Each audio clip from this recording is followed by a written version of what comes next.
India کے شہر آگرہ میں مغل امپائر کے آرکیٹیکٹ کا ایک ایسا شاہکار موجود ہے جس کو آج پوری دنیا تاج محل کے نام سے پہچانتی ہے۔ 42 ایکڑ پر پھیلا دور سے ہی چمکتا ہوا یہ مقبرہ جہاں اپنے اندر خوبصورتی کے باغیچے سجائے ہوئے ہیں، وہیں اس کے اوپر اب تک اداسی کے کئی بادل ابھی تک منڈلا رہے ہیں۔ ناظرین، تقریباً 400 سال پہلے بنائی جانے والی یہ خوبصورت بلڈنگ جہاں اپنے دور کی سب سے بڑی اور سب سے شاندار بلڈنگ ہوا کرتی تھی، وہیں آج اس کو دنیا کا 7واں عجوبہ بھی مانا جاتا ہے۔ اس عالیشان اسٹرکچر کو بنانے میں 20,000 مزدوروں نے دن رات خون پسینہ بہایا، اور وہ بھی 1 یا 2 سالوں تک نہیں بلکہ پورے 22 سالوں تک۔ اگر آج کے دور میں اس کی قیمت کا اندازہ لگایا جائے تو یہ سنگ مرمر کا یہ انمول مقبرہ حیرت انگیز طور پر $1 بلین یعنی 7,500 کروڑ روپے سے بھی زیادہ مہنگا ہے، کیونکہ اس بلڈنگ میں مغل آرکیٹیکٹ نے اپنے ہنر کی کئی ایسی نشانیاں چھوڑی تھیں جن کی دنیا کے ٹاپ انجینئر بھی آج تک تعریف کرتے ہیں۔ اس بلڈنگ کو ایسے ڈیزائن کیا گیا کہ جب مین گیٹ کے پیچھے سے اس کو دیکھا جاتا ہے تو یہ کافی بڑی لگتی ہے، لیکن جیسے ہی مین گیٹ کی طرف بڑھا جاتا ہے تو آٹومیٹکلی اس کا سائز چھوٹا ہوتا جاتا ہے۔ دماغ کو چکرا دینے والی یہ کوئی پہلی ٹرک نہیں تھی جو مغل آرکیٹیکٹ نے استعمال کی ہو۔ اس کے گرد 4 میناروں کو بالکل سیدھا کھڑا نہیں کیا گیا، بلکہ یہ مینار باہر کی طرف تھوڑا جھکے ہوئے ہیں، کیونکہ اگر ان کو سیدھا کھڑا کیا جاتا تو دور سے دیکھنے پر یہ اندر کی طرف جھکے ہوئے لگتے، جیسا کہ ان مسجدوں میں آپ دیکھ سکتے ہیں۔ یہ میناروں کو باہر کی طرف جھکانے کا ایک اور ریزن بھی تھا، اور وہ یہ تھا کہ خطرناک ارتھ کویک کی وجہ سے اگر مینار گریں بھی تو باہر کی طرف گر کر تاج محل پر ایک خراش بھی نہ آنے دیں۔ لیکن آخر ماجرا کیا تھا کہ اس کو بنانے والے کسی صورت میں اس پر ایک خراش بھی برداشت نہیں کر سکتے تھے۔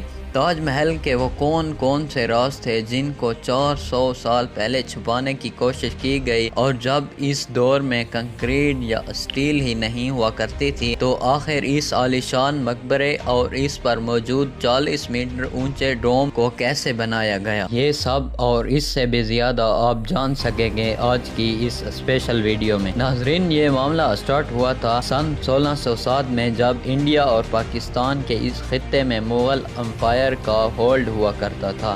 اس دن مغل شہنشاہ کا سب سے چھوٹا بیٹا شہاب الدین محمد خرم 15 سال کا ہو چکا تھا، اور اس کی سیلیبریشن کے لیے آگرہ فورٹ میں ایک عالیشان پارٹی رکھی گئی تھی۔ خرم مغل شہنشاہ کا سب سے زیادہ عزیز بیٹا تھا، اس وجہ سے اس کے ہر جنم دن پر اس کو ہیرے جواہرات اور سونے سے تولا جاتا تھا، یعنی جتنا وزن شہزادے خرم کا ہوتا تھا اتنا ہی خزانہ اس کے نام کر دیا جاتا تھا۔ لیکن اس جنم دن پر کچھ اور بھی خاص ہونے والا تھا۔ مغل شہنشاہ نے شہزادے خرم کی شادی اپنی ایک وکیل کی بیٹی کے ساتھ کر دی جس کو ممتاز محل کا نام سے جانا جاتا ہے۔ ممتاز اور خرم کو پہلے دن ہی ایک دوسرے سے بے انتہا محبت ہو چکی تھی۔ اس وقت یہ کسی کو بھی معلوم نہیں تھا کہ اس کا بول بالا ہمیشہ کے لیے رہنے والا ہے۔ اگلے 10 سالوں تک شہزادے نے کئی جنگیں لڑی اور ان میں بھرپور کامیابی بھی حاصل کی۔ اسی وجہ سے شہنشاہ نے خوش ہو کر ان کو شاہ جہان کے لقب سے نوازا، جس کا مطلب ہے دنیا کا بادشاہ۔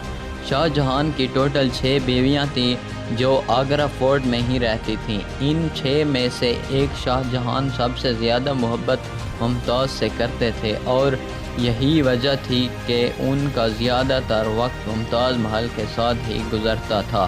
وقت تیزی سے گزرتا جا رہا تھا، اور 4 سالوں کے بعد یعنی 1621 میں مغل شہنشاہ اچانک چل بسے۔ شاہ جہان جو پہلے ہی مغل امپائر میں خاصا فیمس ہو چکا تھا اور جو شہنشاہ کا چہیتا بیٹا بھی تھا، 1628 میں یعنی باب کی موت کے 7 سالوں بعد اس نے شہنشاہ کی گدی سنبھال لی۔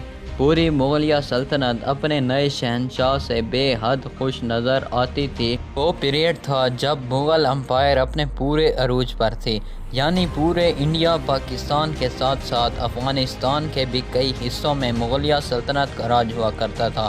سارے فیصلے شاہ جہاں خود کرتا تھا، جبکہ ممتاز محل پیچھے رہ کر شاہجہاں کو مشورے دیا کرتی تھی، لیکن کسی کو بھی اس بات کا علم نہیں تھا کہ یہ خوشیاں عن قریب ماتم میں بدلنے والی ہیں۔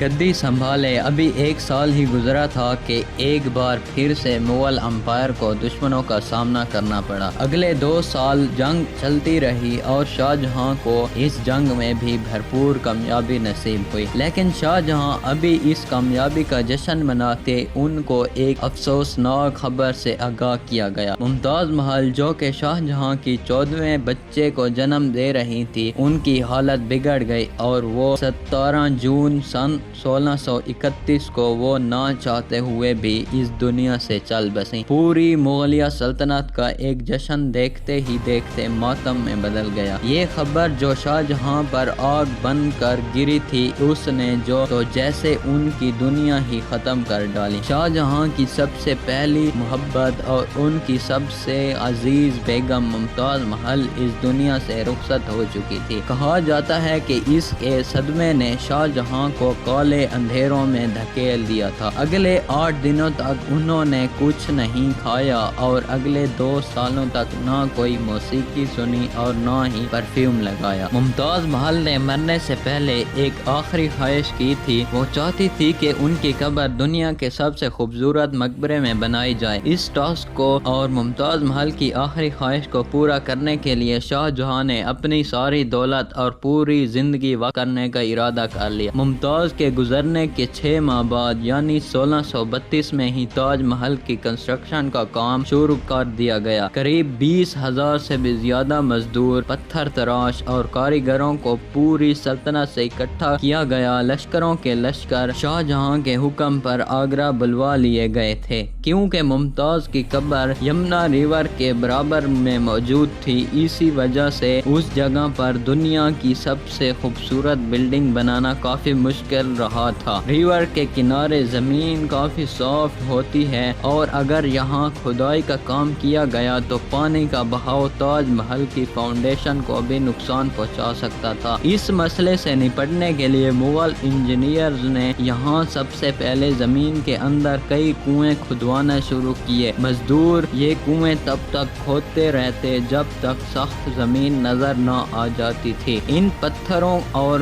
گارے سے بھرا گیا اور پھر اس کے اوپر پتھروں کے بڑے بڑے کالمز کھڑے کیے گئے۔ اس سارے کام کو انجام دینے کے لیے مزدوروں کے ساتھ ساتھ ہاتھیوں کی ایک بہت بڑی فوج کو بھی استعمال کیا گیا۔ مغل انجینئر کی یہ ٹرک کام کر چکی تھی اور اب تک ایسی مضبوط فاؤنڈیشن تیار تھی جو نرم زمین پر بھی فولاد بن کر کھڑی تھی۔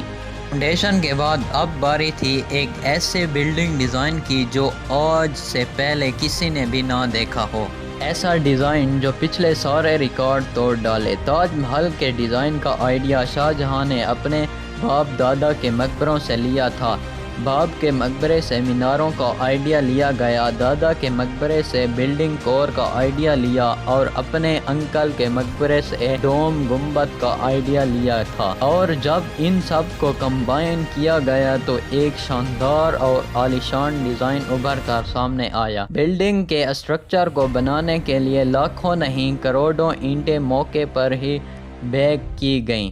یہ سب اتنا آسان نہیں تھا اور اس میں لاتعداد پیسے بھی بہائے جا رہے تھے۔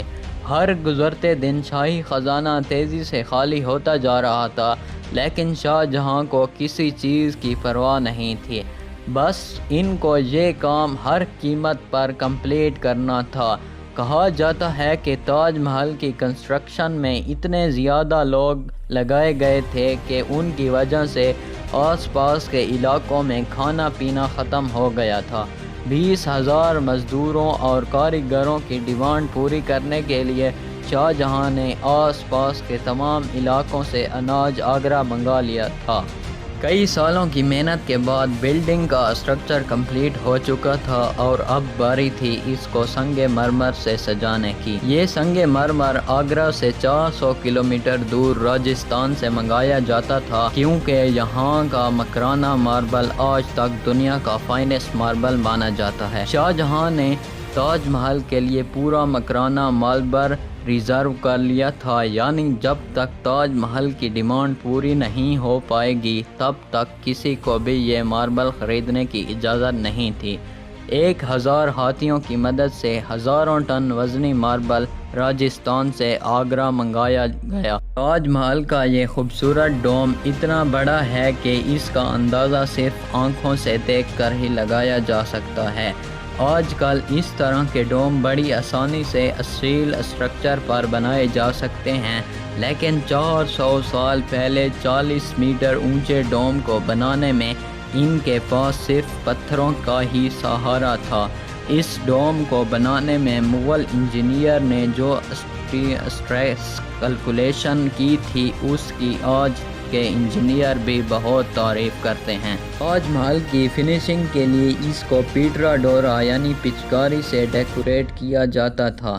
پیٹرا ڈورا ایک ایسی فنکاری کو کہا جاتا ہے جس میں قیمتی پتھر کو ماربل کے اندر تراش کر لگایا جاتا ہے۔ ماربل کو بڑی مہارت اور باریکی سے قیمتی پتھر کی شیپ کے حساب سے تراشا جاتا ہے اور پھر اس میں پتھر کو گلو کے ذریعے چپکایا جاتا ہے۔ تاج محل پر استعمال ہونے والی گلو کوئی عام گلو نہیں تھی۔ کافی ریسرچ اور لیبارٹری ٹیسٹ کے بعد معلوم پڑا کہ یہ گلو شیرہ، لیمن جوس اور سنگ مرمر پاؤڈر کو ملا کر بنائی جاتی تھی۔ وہیں سیم گلو آج بھی تاج محل کی رینوویشن کے لیے استعمال کی جاتی ہے۔ تاج محل کی خاص باتوں میں ایک بات یہ بھی ہے کہ یہ دن میں 4 مرتبہ اپنے رنگ بدلتا ہے۔ سورج نکلنے سے پہلے یہ بالکل بلیک شیڈ دیتا ہے، سورج نکلنے کے بعد یہ لائٹ یلو اور پنک شیڈ دیتا ہے، جبکہ دوپہر کے وقت تاج محل کی خوبصورتی کا نیا روپ دیکھنے کو ملتا ہے۔ نیلے آسمان پر جیسے موتی چمک رہا ہو اور سن سیٹ یعنی غروب آفتاب کے وقت یہ پوری بلڈنگ گولڈن کلر کی دکھائی دیتی ہے۔ پورے 22 سالوں کے بعد سن 1654 میں تاج محل کی کنسٹرکشن کا کام مکمل کر لیا گیا۔ شاہجہاں اپنی بیگم کی یاد میں دنیا کا سب سے خوبصورت مقبرہ بنانے میں کامیاب ہو چکا تھا۔ شاہجہاں نے اس عالیشان عمارت کا نام اپنی پسندیدہ بیوی کی یاد میں رکھا۔ ممتاز محل سے ان کا نام تاج محل رکھ دیا گیا۔ ہر سال شاہجہاں ممتاز کی برسی پر یمنا ریور کے ذریعے تاج محل پر جایا کرتے تھے۔ یہ تاج محل کی ایسی انٹرنس تھی جس کو صرف شاہی خاندان کے لیے ہی بنایا گیا تھا۔ اس انٹرنس کی دیواروں پر دلکش نقاشی کا کام کیا گیا تھا جو شاید صرف شاہی آنکھوں کے دیکھنے کے لیے ہی کیا گیا تھا۔ شاہجہاں کا یہ مہنگا ترین پروجیکٹ کمپلیٹ ہو چکا تھا، لیکن اس نے مغلیہ سلطنت کو تباہی کے کنارے پر لا کھڑا کیا۔ 4 سالوں کے بعد یعنی 1658 میں شاہجہاں اور ممتاز کے اپنے ہی بیٹے نے شاہی تخت الٹ دیا اور خود مغل امپائر کا شہنشاہ بن گیا۔ شاہجہاں جو پچھلے 30-40 سالوں سے اس تخت پر راج کر رہے تھے، اس کو قیدی بنا کر آگرہ فورٹ میں ہی بند کر دیا گیا۔ صرف ایک فیسلٹی ایسی تھی جو شاہجہاں کو دی گئی اور وہ یہ تھی کہ جس کمرے میں اس کو بند کیا گیا تھا اس کی کھڑکی سے وہ تاج محل کو دیکھ سکتے تھے۔ 8 سال قید میں رہنے کے بعد 74 سال کی عمر میں شاہجہاں بھی اس دنیا کو الوداع کہہ گئے۔ شاہجہاں کا اب ممتاز سے دوبارہ ملنے کا وقت آ چکا تھا اور ان کو تاج محل میں ہی دفن کر